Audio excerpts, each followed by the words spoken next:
સુરતના Salabatpura police station હદના Jhampa બજાર વિસ્તારમાં એક યુવક તીક્ષ્ણ હથિયાર સાથે દાદાગીરી કરતો સીસીટીવીમાં કેદ થયો છે। આરોપી દ્વારા અન્યના મકાનમાં ઘૂસી ગાળાગાળી અને અભદ્ર વર્તન કર્યાના દ્રશ્યો સામે આવ્યા છે। મળતી માહિતી મુજબ આરોપી યુવક અને અન્ય કેટલાક શાગીર્દો સાથે એક મકાનમાં ઘૂસી ગયો હતો અને ત્યાં રહેતા લોકોને ગાળાગાળી કરી અભદ્ર વર્તન કર્યું હતું। સીસીટીવી ફૂટેજમાં આરોપી નિર્ભય બની રહ્યા હથિયાર સાથે ધમકી ભર્યા અંદાજમાં ફરતો જોવા મળે છે, જેના કારણે સ્થાનિકોમાં ભયનો માહોલ સર્જાયો હતો। આ ઘટનામાં આસિફ ઉર્ફે ગાંડો ચાકુ નામનું નામ પણ સામે આવ્યું છે અને તેની સાથે અન્ય કેટલાક કિસ્સામાં પણ હાજર હોવાનું કહેવાય રહ્યું છે।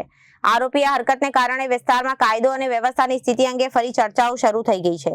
સ્થાનિક રહેવાસીઓનું કહેવું છે કે જાહેરમાં હથિયાર સાથે ફરવું અને લોકોમાં દહેશત ફેલાવી જેવી ઘટનાઓ સતત વધી રહી છે, જેના કારણે સામાન્ય નાગરિકની સુરક્ષા સામે પ્રશ્નાર્થ ઉભા થયા છે। લોકોમાં એવો પણ સવાલ ઉઠી રહ્યો છે કે અસામાજિક તત્વોના વધતા આતંક સામે કડક કાર્યવાહી ક્યારે થશે। ઘટનાની જાણ થતાં પોલીસ હરકતમાં આવી અને સીસીટીવી ફૂટેજના આધારે સમગ્ર મામલાની તપાસ શરૂ કરી આરોપીઓ સામે કાયદેસરની કાર્યવાહી હાથ ધરવામાં આવશે તેવી માહિતી મળી છે। ઝાંપા બજારની આ ઘટના માત્ર એક ગુનાહિત બનાવ નથી, પરંતુ શહેરની કાયદો અને વ્યવસ્થા માટે ચેતવણી સમાન છે। હવે જોવાનું એ રહેશે કે પોલીસ આવા તત્વો સામે કેટલીક ઝડપી અને કડક કાર્યવાહી કરે છે। આપણું નામ? મારું નામ હુસૈન અબ્બાસ દાગીનાવાલા છે। આપણું રહેવાનું ક્યાં? રહેવાનું બેગમપુરા ચોકીની ગલીમાં ભૂલા મોદીનો ચકલો, જુલ્ફા પેલેસ 302। શું તમારા સાથે શું ઘટના બની? કઈ નહીં સાહેબ, આનો મારા ઉપર ફોન આવ્યો। કેનો ફોન આવ્યો? આસિફ ગાંડાનો। હા, પછી મારી પર ફોન આવ્યો, મને કે કાં બે તું? ના घर पे हूँ, तेरी माँ का ने गाल આપી ને મેં કીધું કે ગાલ નહીં આપતો। મને કહે કે रुक जा, मैं आया तेरे घर पे, आज मारी डालूंगा, तेरे को भी मार डालूंगा, तेरी छोकरी भी मार डालूंगा અને તેરી વસ્તુ માર डालूंगा। મને એમ કીધું।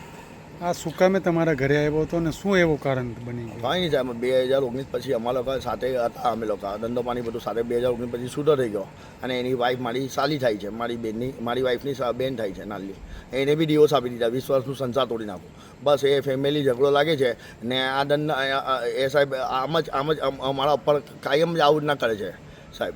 મારી સાથે કાયમ લડાઈ ઝઘડા કરે છે। સીસીટીવીમાં શું દેખાઈ રહ્યું છે? સીસીટીવીમાં કાયમ એવું ખોલ, દરવાજા, છૂરા, ચાકુ, બંદૂક ને મને કહે છે કે મારી નાખીશ ને આ કરી નાખીશ ને તારી છોકરીને મારી નાખીશ। દરવાજા જોર જોરથી જાલીઓ અફાવે છે, બધા અવાજ સાથે સાહેબ ફૂટેજ છે। તમે શું માંગ કરો છો? મને કંઈ નહીં, મને ન્યાય જોઈએ। મારી બૈરી ને મારી વાઈફ ને મારી છોકરી બહુ ગભરાઈ ગયેલા છે, બહુ ગભરાઈ ગયા, એટલે વધારે જ ગભરાઈ ગયા છે અને એ લોકોને એમ છે કે અમને મારી જ નાખશે સાહેબ। ક્યાં પોલીસ સ્ટેશન આવ્યા છો તમે? અમે સલાદપુરા પોલીસ સ્ટેશન આવેલા સાહેબ। તમારી માંગ પૂરી નહીં થાય તો તમે ક્યાં સુધી જશો? કંઈ નહીં, મારી માંગ પૂરી નહીં થાય સાહેબ તો મેં મારી છોકરીને મારી વાઈફ સુસાઇડ કરી લઈશું। અમને આવી જિંદગી નહીં જોઈ દરવાળી સાહેબ। આ જરૂરી સવાલનો છે, આનો કંઈ ભરોસો નહીં, આ મારી નાખશે સાહેબ અમને। સલાવતપુરા પોલીસ સ્ટેશન શું હતું? મને પીઆઈ સાહેબને ખાલી એટલી જ માંગે, પીઆઈ સાહેબ મને મારી ફેમિલીને મને શાંતિથી રહેવું છે અને જીવવું છે સાહેબ। મને હવે ગભરાઈ ગયો છું સાહેબ। હમણાં તમારા બચ્ચા કેવા છે?